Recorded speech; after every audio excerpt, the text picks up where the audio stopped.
Assalamualaikum warahmatullahi wabarakatuh.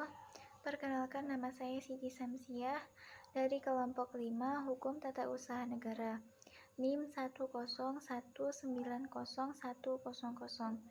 Di sini saya akan menjelaskan materi tentang konsep pemerintahan pusat. Dari pengertiannya, pemerintah pusat biasanya disebut pemerintah saja. Pemerintah adalah perangkat negara kesatuan Republik Indonesia yang terdiri atas presiden dan para pembantu presiden. Pembantu presiden adalah wakil presiden dan para menteri.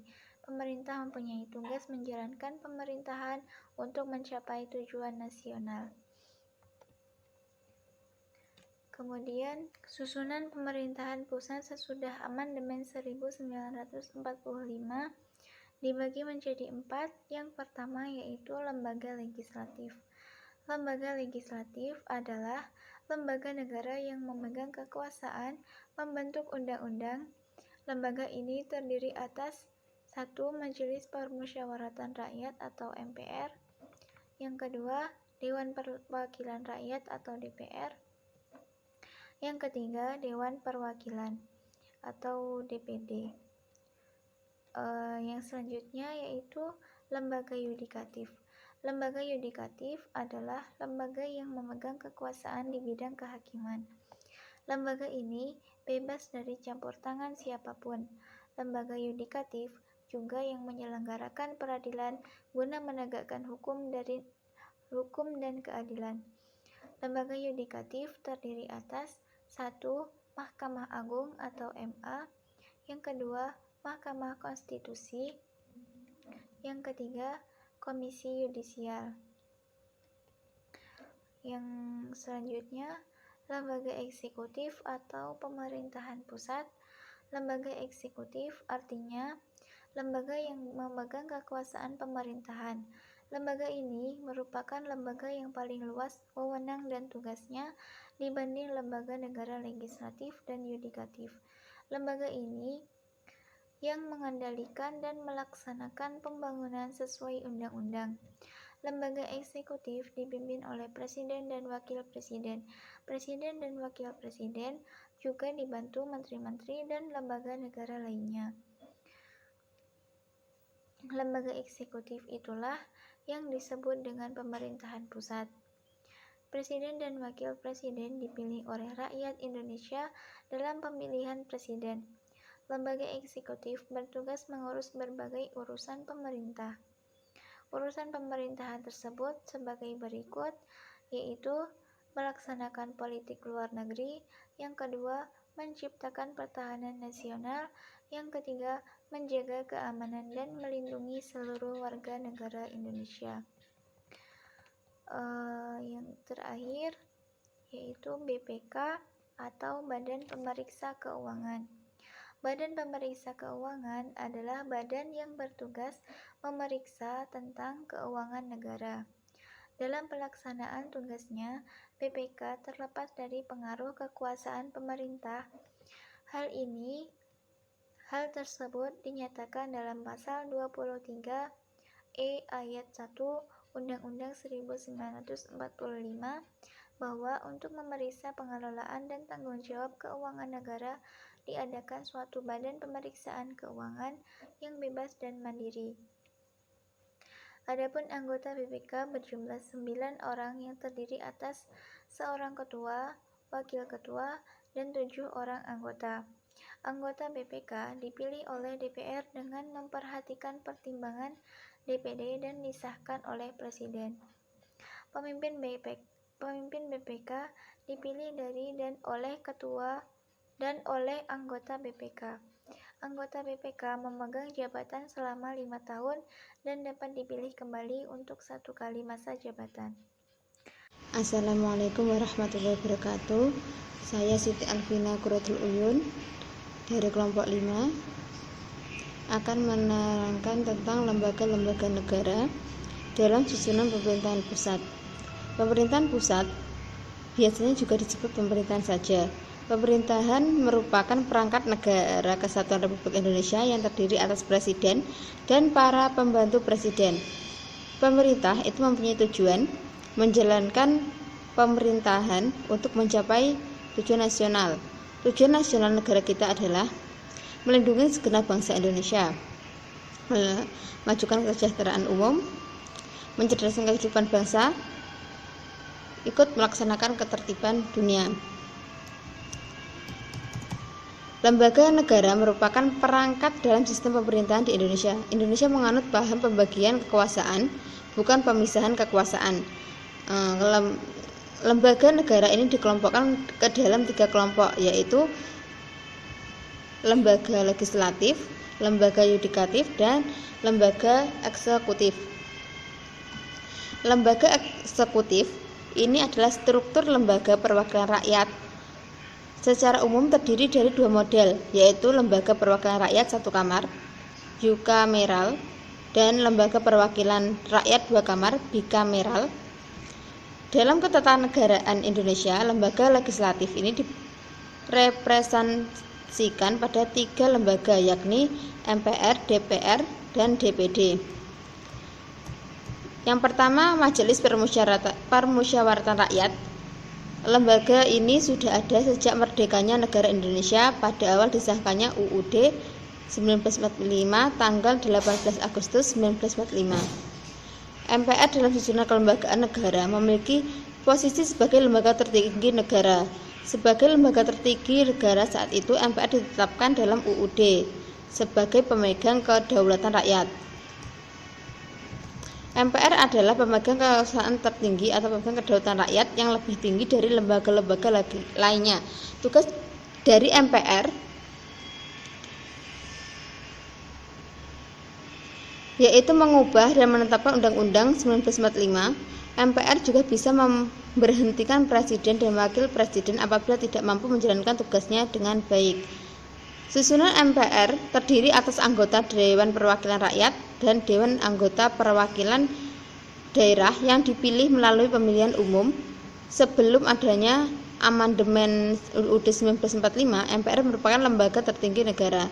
Posisi kedudukan MPR yang terdiri atas DPR dan DPR secara konseptual maupun struktural bukan lagi sebagai lembaga tertinggi negara setelah kewenangan dan komposisi keanggotaan MPR mengalami perubahan.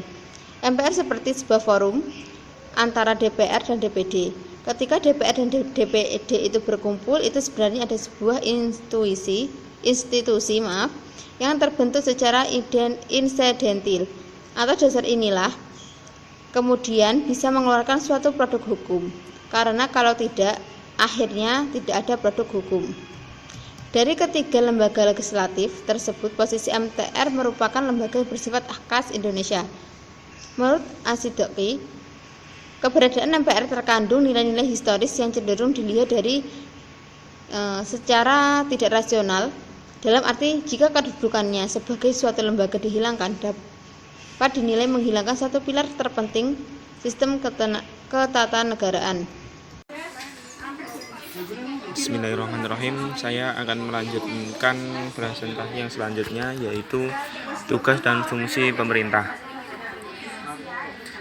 Hukum tata pemerintahan adalah aturan yang mengatur pemerintah dalam kedudukannya, fungsinya, dan tugasnya sebagaimana administrator negara. Pemerintahan adalah keseluruhan daripada jabatan-jabatan di dalam suatu negara yang mempunyai tugas dan wewenang dalam bidang politik negara serta bidang pemerintahannya. Tugas-tugas pemerintahan adalah tugas-tugas negara yang dilimpahkan atau dibebankan ke pemerintah guna mencapai tujuan negara. Tugas negara lainnya dipegang oleh Majelis Permusyawaratan Rakyat, Legislatif, DPR, Mahkamah Agung, dan lembaga tertinggi lainnya. Langsung saja, tugas dan fungsi pemerintahan antara lain sebagai berikut. 1. Bidang pemerintahan, yaitu mengembangkan dan menegakkan persatuan nasional dan teritorial menggunakan wibawa dan kekuasaan negara melalui peraturan undang-undang, pembinaan masyarakat, kepolisian, dan peradilan. Selanjutnya, nomor 2, bidang administrasi negara. Tugas ini berupa penyelenggaraan atau pelaksanaan kehendak-kehendak serta keputusan pemerintah menyelenggarakan dan menjalankan undang-undang, juga mengadili situasi dan kondisi negara, dapat mengetahui apa yang terjadi di dalam masyarakat. Nomor 3, pengurusan rumah tangga negara. Masalah-masalah ini meliputi antara lain kepegawaian, keuangan, material, logistik, jaminan sosial, produksi, distribusi, lalu lintas angkutan dan komunikasi, serta bidang kesehatannya dan lain-lain. Nomor 4, pembangunan. Tata pembangunan terdiri dari beberapa perencanaan negara maupun daerah, penetapan pelaksanaan beserta anggarannya. Pembangunan dilakukan secara berencana, baik jangka pendek maupun jangka panjang. 5. Pelestarian lingkungan hidup, mengatur tata guna lingkungan, perlindungan lingkungan, dan penyejahteraan lingkungan atau penyihatan lingkungan dan lain sebagainya. 6. Pengembangan kebudayaan nasional yang dalam masyarakat kebudayaan daerah perlu dikembangkan. Nomor 7, bisnis atau niaga. Bisnis di dalam sini bukan berarti perdagangan, tetapi suatu kegiatan untuk melayani kebutuhan masyarakat atau umum, misalnya dinas kebersihan kota, rumah sakit, sekolahan, juga bidang-bidang usaha negara seperti BUMN dan BUMD. Selanjutnya saya akan menjelaskan mengenai wewenang pemerintah pusat. Wewenang yang dimiliki oleh pemerintah pusat berkaitan dengan kebijakan-kebijakan dalam skala nasional yang mengatur masyarakat, yang mengatur harkat dan kepentingan warga negara Indonesia. Wewenang yang dimiliki oleh pemerintah pusat sesuai dengan Undang-Undang Nomor 32 Tahun 2004. Di antaranya adalah yang pertama, mengatur jalannya proses politik luar negeri. Indonesia adalah negara yang turut serta dalam membangun hubungan internasional dengan negara-negara luar negeri. Hubungan yang terjalin tidak hanya pada aspek ekonomi ataupun keamanan saja, namun Indonesia juga dalam aspek politik. Seperti yang kita ketahui bahwa Indonesia menganut sistem politik luar negeri yakni bebas aktif. Dalam artian Indonesia itu turut serta dalam menjaga perdamaian dunia, namun tidak mencampuri urusan negara lain. Sebagai contohnya, melalui sistem pemerintahan yang ada di Indonesia, pelaksanaan politik luar negeri dilakukan oleh pemerintah pusat. Segala kebijakan mengenai proses politik luar negeri diatur oleh pemerintah pusat. Kemudian, jika pemerintah daerah menginginkan suatu hubungan politik dengan negara lain, maka pemerintah daerah tidak dapat serta-merta memutuskan proses hubungan politik dengan sendirinya, akan tetapi melalui perantara pemerintah pusat. Hal ini dilakukan agar wewenang pemerintah daerah dan pemerintah pusat tidak tumpang tindih dalam hal politik luar negeri. Walaupun politik luar negeri itu berkaitan dengan pemerintah daerah, hanya pemerintah pusatlah yang berhak menentukan proses terjadinya hubungan politik ini. Untuk wewenang selanjutnya atau wewenang yang kedua adalah mengatur bidang pertahanan nasional. Segala sesuatu yang berkaitan dengan pertahanan nasional adalah wewenang dari pemerintah pusat. Pertahanan dengan skala nasional berkaitan dengan kedaulatan negeri Indonesia itu sendiri. Upaya pemerintah pusat untuk mengatur bidang pertahanan nasional merupakan salah satu upaya untuk menjaga keutuhan Negara Kesatuan Republik Indonesia. Jadi di sini pemerintah pusat itu bekerja sama dengan pemerintah daerah untuk mewujudkan pertahanan nasional yang stabil dan mantap. Namun sekali lagi, pemerintah daerah tidak memiliki wewenang untuk mengatur kebijakan berkaitan dengan pertahanan nasional. Di sini pemerintah daerah hanya mempunyai peran sebagai pelaksana di lapangan, karena hanya pemerintah daerah yang mengetahui bagaimana cara menjaga pertahanan daerahnya melalui keberadaan masyarakat yang tinggal di daerah tersebut.